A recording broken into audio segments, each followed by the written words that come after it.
قلت لك ترحلك من مشاكلي، ما دخلك، ما إليك، ما لزومك، افهم. مالك يابا خليه يضربك، مالك انت؟ كل هذا بسببك وبسبب مشاكلك انت. انا ما فعلت، انت بتطالب لا نفسك. شغل والله مش شغل، جالس تعمل لك مشاكل انت وخلق الله. يابا يلا قدام يا البيت يلا. ولا عاد شيء، والله ما تدخل لي بيت. سير اطلب الله، بصير صاحبك ابن محاوش، طالب الله على اخوته وانت جالس راقد راقد راقد. يلا من عندي والله ما تدخل بيت.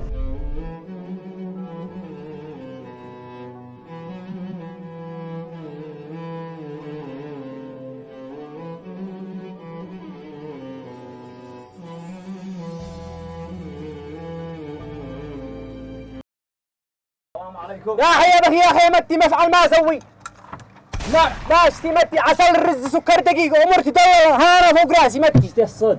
ايش تشتغل معك عمل؟ شغل ايش وعمل ايش؟ قلت لي بين ازفك ساعة.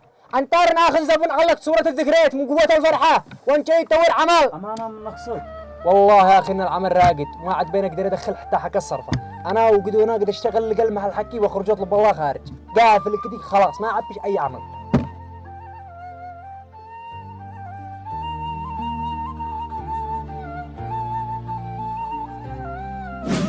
يابا دورت عمل في كل مكان ما لقيت به. بعض الناس يشتي يبيع المحل حقه، والبعض الثاني قفل المحل فلس، وتجار بيدوروا حق الصرفة. إذا كان هول الناس قفلوا وناس يشتي يبيع وناس بيدور حق الصرفة، أنا منين شلقي عمل؟ أنا اديني عمل وأنا أشتغل، أنا إيش ذنبي أنا؟ ليش ما احنا اشتغلنا وعملنا وتزوجنا وعشنا بفضل الله ملوك، وانتم ما قدرتوش تعيشوا انفسكم يا فاشلين؟ يابا بتقارن زمانكم بزماننا.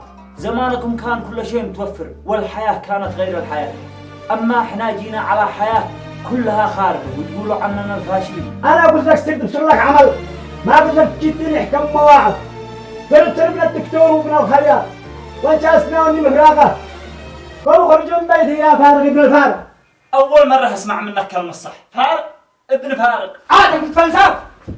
ما شاء الله ما شاء الله ما شاء الله. السلام عليكم. وعليكم السلام. كيف أنت يا أستاذ محمد؟ الحمد لله. أنا عارف إن أنتم ما شاء الله مشغولين كثير وأعمالكم كثير ما شاء الله، بس كان عندي سؤال إذا ما بش مانع. تفضل. كيف لا ما وصلتوا إلى هذا المستوى وإلى هذا التجارة ما شاء الله، وكيف لا ما طلعتوا؟ والله يا أستاذي احنا بدأناها من الصفر والحمد لله توفقنا. هو هذا الصفر، كيف لا ما طلع الصفر هذا؟ والله يا أستاذي الصفر حقنا غير الصفر حقكم.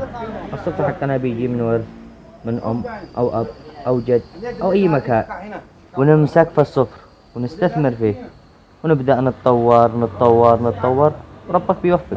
والله صفر جميل وكلام جميل جدا، أحرجتمونا والله. بس كان عندي طلب، يعني إذا معاكم شغل اشتغل معاكم أي شيء يعني ولو سوء أدب. معانا مشروع جديد وناقصنا 2 مليار، إذا حابب تكون شريك فيه حول 3 مليار لحسابي وإن شاء الله يكون من نصيبك. والله يا أستاذي لنا الشرف إن احنا نكون شركاء يعني. وبعدين 2 مليار أنت عارف قليلة يعني. إن شاء الله أجيبها من البيت وارجع. شفت شي في طريقك وعجبك شله. يا محاوشة مالك؟ وين انت هذا الايام غايب يا اخي؟ يوميا يجلس يقول لي محاوش بيطلب الله، وينو صاحبك ما عاد بيسارك يا اخي؟ ايش تشتغل؟ خليني اطلب الله معاك. وانت اطلب الله بالزلبة الطارية مالك؟ وين انت من زمان؟ وين انت يا عم؟ والله كل عمل الحمد لله. عمل يا اخي ابي واصل يجلس يقول لي ابن محاوش بيطلب الله وانت فارغ. ايش بتشتغل؟ ايش تشتغل معاه؟ اخي العمل موجود، اشتغل مهندس عمانة مشلح. العمل موجود، انا من ادورك من زمان. اسرع اسرع على الله بعده.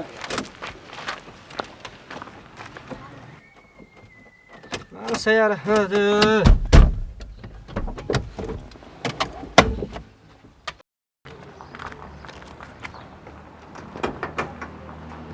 البطارية لا سرق.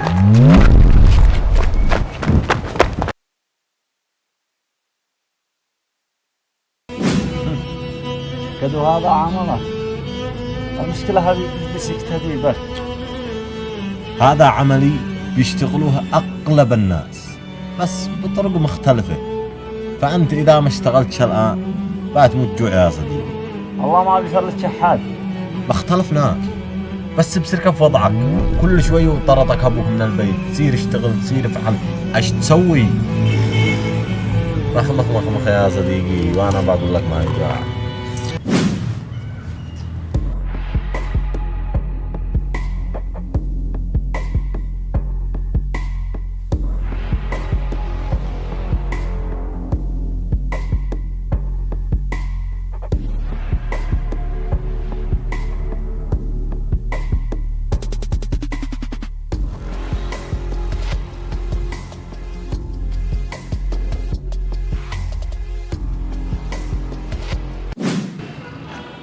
العاصمة مفلسة. والله ما بدع العمل يخرب الله من حنجيت أنا. بس أنا أقول لك أبوك زد دخلك البيت. قد لي شهر عندك أي حين دخلت البيت. معاكم دباب غاز في البيت. لقيت